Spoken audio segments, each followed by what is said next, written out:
So I'm going to add a new shower head on here, on this old one.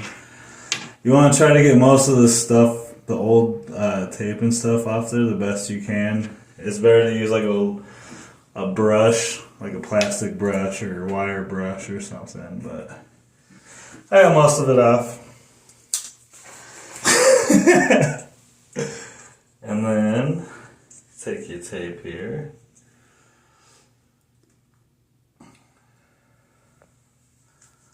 Whoa, whoa, whoa, whoa, whoa.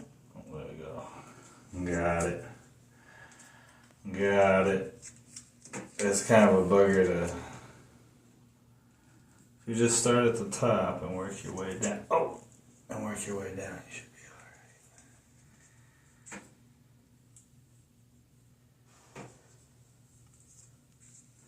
alright. And don't cover these bottom two little thingamabobbers, threads. I'll give you issues later. Okay, that should be good now. I usually go around it like 2 or 3 times. Put this bad boy on here 6 months ahead.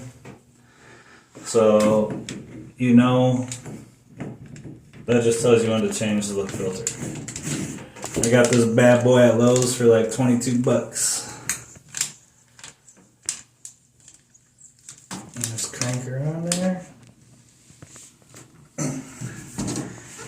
So the old one back on. Oh yeah, you're gonna have to tape this bad boy up too. Don't forget about that. Oh man.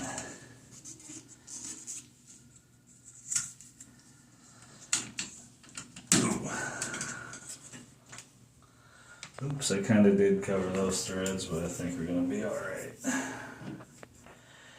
think we're gonna be alright, guys.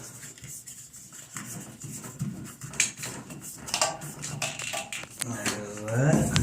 Oh, snap.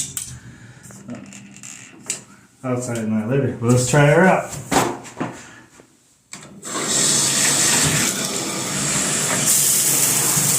Ta-da! And that's how you change the shower head.